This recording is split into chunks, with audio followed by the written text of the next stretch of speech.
Alright, pay close attention. This isn't just a fight. It's a full-on shakeup in the lightweight division that nobody saw coming. The insiders, the hardcore fans, were all in, expecting Paddy Pimblett to keep his streak alive, looking untouchable. The cracks were already there. Now the whole division feels broken, like it's been hit by a wrecking ball. Here's the truth nobody's saying out loud. This one key moment wasn't just a result. It sparked a fire, a ticking time bomb that could reshape the lightweight scene for years. You need to understand how a fight this violent, messy, and at times nearly illegal ended in a decision that could change legacies. Even as the celebrations happen, there's already a sense of unfinished business, hidden stories waiting to come out.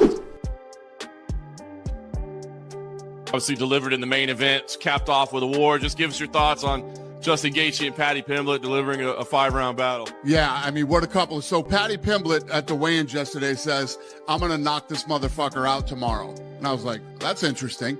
And he never abandoned that game plan. Even when, he got dropped a couple times, I kept waiting for him. I'm like, he's eventually going to have to shoot and try to submit him. Now,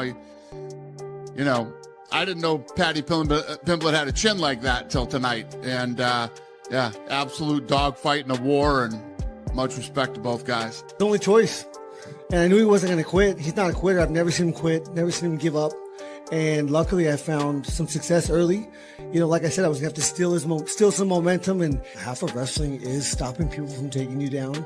And that's what I was best at. And so luckily, I was successful tonight from keeping him there. I thought I grappled well. I was in his guard, in his guard a little bit.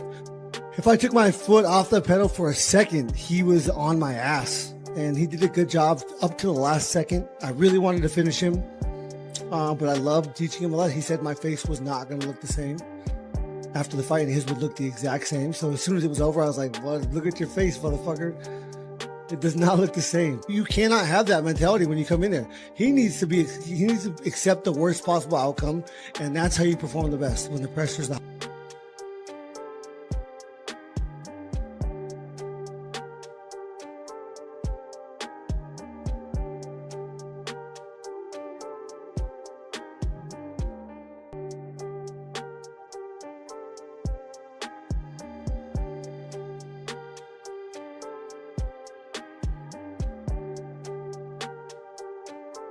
I know what I'm talking about. I knew Justin was going to win, but I will tell you guys, he won it in kind of a fluky way.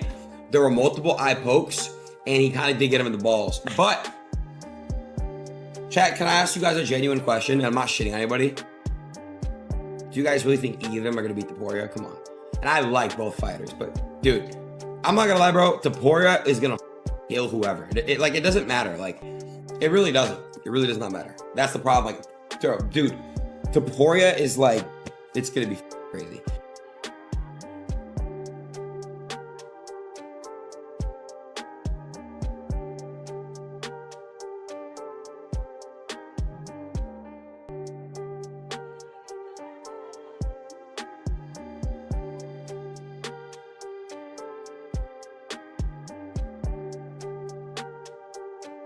Now, you might think you saw it all unfold live, that you caught the chaos in the moment, but the truth of what happened, what hung in the air just before the bell, was far deeper than any highlight could show. This wasn't just a walk to the cage. It was two men stepping into a test of fire, knowing every punch, every kick, was writing their names not just in history, but into a story that would be analyzed, debated, and remembered long after the fight ended. The stage was set, the tension was thick, and the world held its breath, unaware of the massive ripple effect that was about to hit the sport itself.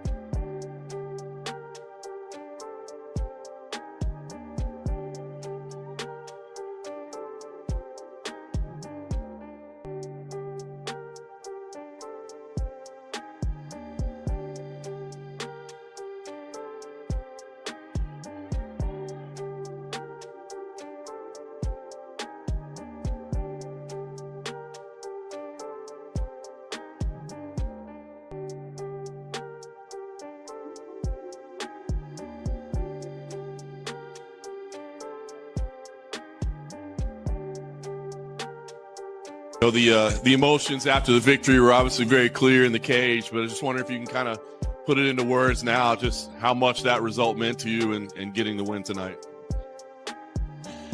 Yeah, I felt like I took winning for granted for a while.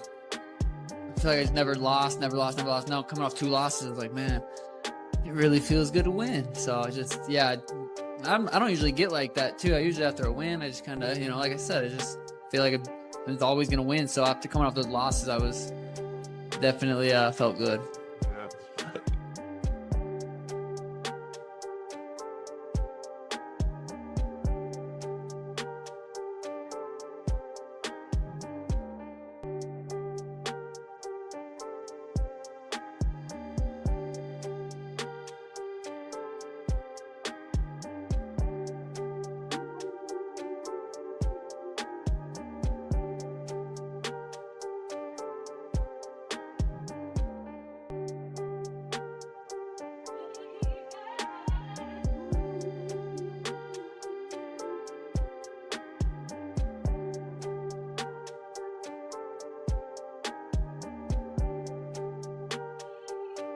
Not an easy fight, obviously, and you dominated the third round. First 2 rounds were a little tougher.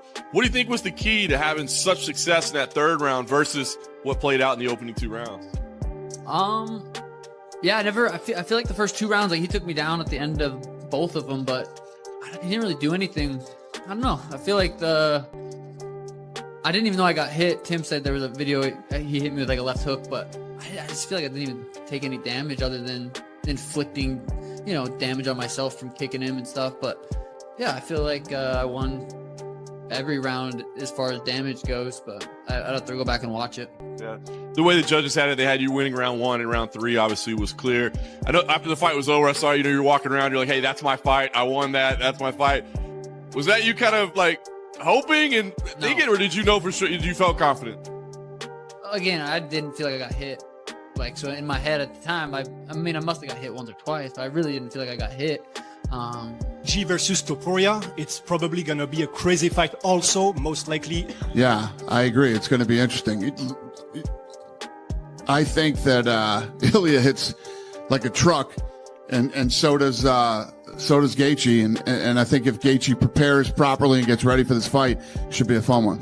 Then the moment came. They touched gloves, a small gesture before total chaos erupted. And I swear, my stomach dropped the second Gaethje moved forward. It wasn't just walking, it was pure, focused aggression, every step filled with intent. Paddy's low kicks weren't just for defense. They were sharp, calculated strikes meant to break defenses and create openings. Honestly, we still haven't seen the full measure of Justin since this fight. His physical condition is a real question. After a battle like this, one that literally forced him to stop, you have to wonder, does the interim belt or the unification match even matter now? If he's hurt, should he really be sidelined for a while? The air was electric, tense with anticipation. And then Gaethje, with everything he had, took control. His kicks weren't just side strikes. They were body blows that could wear anyone down. And he was landing them on Paddy of all people. But his right hand, that was his true weapon. Always hunting, always a threat. You could hear the room change when he unleashed that overhand right. The crowd gasped and the tension hit another level. And just like that, chaos completely took over. At this point, it wasn't about technique anymore. It was raw pride smashing into sheer survival. I'm telling you, in that exact moment, someone in the cage realized far too late. They weren't fighting an opponent anymore. They were caught in the storm, at its mercy. Then the floodgates opened.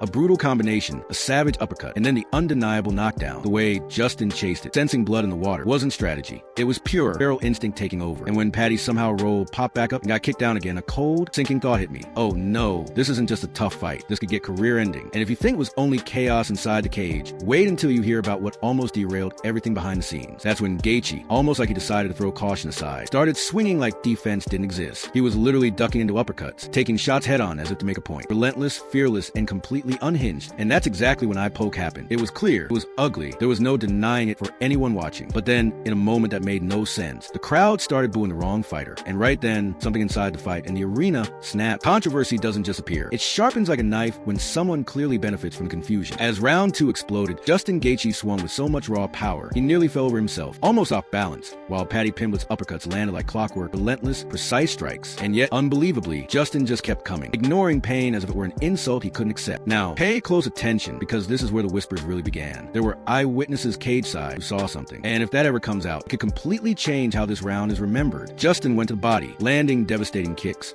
then snapped heads back with his right hand. And the look on Justin's face when one of those punches finally hit clean, it wasn't fear, and oh, it wasn't fear. It was something far colder, pure, calculated intent. And that, my friends, is what's truly frightening, because elite fighters don't look like that unless they decided to prioritize maximum damage over their own safety. When Justin then forced Paddy down and drove through those dangerous up kicks, I was certain certain, absolutely certain, we were only seconds away from a disaster, a point of no return for either fighter. Paddy survived, but just barely. His face battered, blood everywhere. The third round started, and almost like some dark script, he got dropped again, as if the fight itself wanted him gone. Yet somehow, like grim magic, he popped back up as if nothing had happened. At that exact moment, Justin's relentless pressure dipped just enough to matter, just enough to create a tiny opening. That small shift, almost imperceptible, became the crack to which the controversy later exploded. Leg kicks started chipping away, jabs began landing clean, and then inevitably the knee hit the cup. Accidental or not, it froze time. When the action resumed, Paddy looked sharper, fresher, while Justin looked frustrated. The kind of frustration that historically leads to bad choices inside the cage. If you think that's a coincidence, you're not watching closely enough. And then came the championship rounds. Those terrifying, almost illegal to watch moments. Justin Gaethje was throwing everything he had, like the kitchen sink and all the furniture along with it. Yet Paddy Pimblett's counter stayed razor sharp, punishing every attack, every entry. The toughness on display from both men was absurd, nearly superhuman. But here's the thing, toughness can sometimes hide a deeper truth. There was something unsettling about how the momentum swung, almost like it was driven more by crushing exhaustion than by clear dominance. By the fifth and final round, the crowd was wild, an electric wave of emotion, watching brute force clash with unyielding durability, neither fighter willing to blink, let alone back down. And then another knee, another brutal cup shot, and this time Justin crumpled to the canvas, clutching himself as if time had stopped entirely. Watching all unfold, a chilling thought hit me. This ending, this climax, is going to age very strangely once people start digging, asking who knew what and when. Then the scorecards dropped, and the tension was unbearable. 48-47, 49-46, 49-46. Unanimous decision for Gaethje. And in that exact moment, my mind screamed, wait, stop, slow this down. Because those numbers, those cold figures on the scorecards, don't just name a winner, they build a story. And stories like this always come with hidden footnotes. The fine print nobody looks at until it's far too late. They're already calling it Fight of the Year, an instant classic. And sure, it was insane, a raw display of human will. But true classics usually don't come loaded with this many question marks, this much controversy, this strange tension humming just beneath the surface. I can't shake the feeling that someone, somewhere, is staying very quiet right now when they shouldn't be, and that silence is louder than anything said out loud. You might think this ends here, with a belt, a celebration, everything wrapped up neatly. I don't buy that for a second. Divisions remember nights like this. Fighters remember real or perceived wrongs. Commissions remember paperwork, appeals, and investigations. And if even part of what I'm hearing, what my gut keeps telling me, is true, then this result didn't settle anything at all. It just delayed what's coming. I can't escape the feeling that someone, somehow, walked away from this with something they shouldn't have. That crucial piece was hidden in plain sight, masked by the blood, sweat, and chaos of that night. Every time I replay those moments, my gut yells, no, no, no, this isn't over. Not even close. Because believe me, the next update, the next leak or revelation could completely flip everything you thought you saw upside down. Sit with that unease. While the celebrations go on, the questions keep piling up. Resentment is quietly building. Right now, the lightweight division feels like a pressure cooker with the lid barely holding. And if it blows, if it goes totally nuclear, don't be shocked. This fight didn't truly end. It just suddenly stopped being finished.